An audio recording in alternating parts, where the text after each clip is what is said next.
I actually had a dream of a lady with white hair in a house teaching Bible study. I didn't know anybody like that when I had that dream, and I just kind of put it away somewhere. And then after I met Beth and I heard about Place of Promise, several months later, I was like, this is what I dreamed about. I couldn't believe it, and I believe that dream from God, because He was telling me that she was coming and I was going to have something to do with her. Well, I probably should start a little bit back at the beginning. Yes. If you don't mind it. I really think that God started this all when He created me. When He knit me together in my mother's womb, He made me the kind of person I am to be able to do what He's asked me to do. And equipped me with the personality and the little bit craziness that I have to do what I've done. When I was a little girl, I was part of a church that was a very missions-minded church in Pennsylvania, in a small town outside of Philadelphia. And the event of the year for all of us was the missionary conference. And missionaries would come back from all over the world, and they would tell their stories, and they would tell stories of how they were nurses and doctors, and they were working in Africa and China and Alaska and all these places all around the world. And I was just fascinated by this, and fascinated by the way that God was working in their lives and in the lives of the people that they were ministering to. I came to believe that I was supposed to be a nurse when I was about 2 years old. Seriously.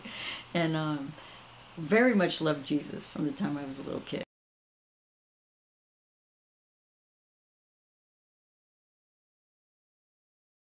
And then when I was 13, I decided that I couldn't, they started doing those short-term mission trips, and I couldn't afford to go to whatever countries they were going to, so I packed up my little bit of self and went to Philadelphia, to the inner city of Philadelphia, to the Philadelphia City Hospital, and volunteered as a nurse's aide in the Philadelphia City Hospital.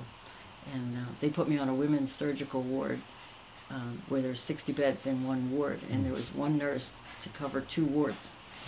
So I found myself doing all kinds of stuff that these days you would never be allowed to do. But back then I did a whole lot of stuff.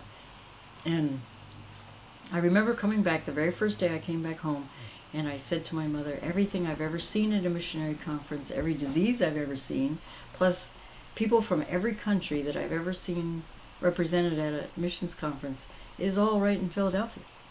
And God is calling me to urban America, not to go to all these other countries, and I'm going to be a nurse in an urban setting.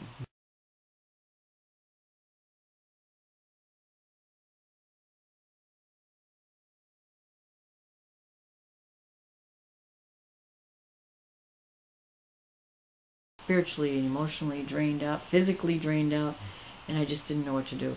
So I called out to God and just said, you got to help me, God. And on the last day of this 3-day fast, I had a vision of God again. And I could see the form of Jesus standing next to me. I couldn't see his face, but I could see his form standing there, and he held out his hand. Hands have always been very important to me in my life with Jesus. But he held out his hand, and he had the pieces of my broken heart in his hand. And he just held it out. And then the wound in the scar in his hand started to bleed. And the blood came out and came over the pieces of my heart, and they all came together. And then they grew into this enormous heart. So much so that he had to hold it with both hands. And I was looking at him saying, what am I going to do with that giant heart? It's too much love. I can't handle that much love. That's the heart that only God. That's the heart of God. I can't handle that heart. And it's too much for me. It'll destroy me. I can't do that. And I looked up to him to like beg to him, God, Jesus, what are you doing to me? And as I looked up to him, I still couldn't see his face, but I could see the top of his head and the thorns on his head, and a drop of blood fell down and hit my eye. And my eye grew into this gigando eye.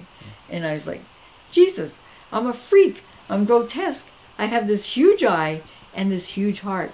It's too much vision, too much love for me by myself. I can't do this. And he said very, very peacefully, so calmly and serenely, just said, take the heart. I have given you my heart, and I've given you my vision for all those out there who are lost and broken and hurting.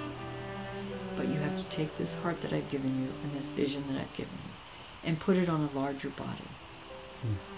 Put it on my body. Gather the body of Christ and give them the vision that I've given to you, and use your heart as the center of this vision and begin this place.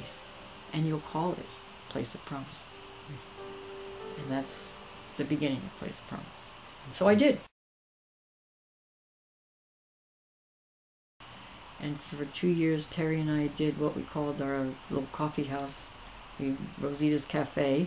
As we were doing the coffee house, sometimes we would get people into detoxes, or they might go to the hospital or something, but then they would return. Like nobody was really getting better and being able to hold on, being healthy and living.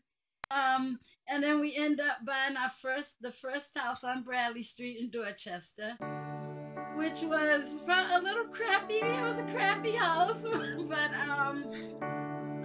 but we bought that first house, and at the time we bought that first house, we had $1,000 in the bank, and that's all we had. We started, I told you, with this vision and $1,000 back then, and now we have 5 houses that we own. We had a handful of residents, and I think Terry and I were trying to figure out just how many people we think have come and gone through Place of Promise over the 20 years. So I would estimate about 1,500 people have come through Place of Promise.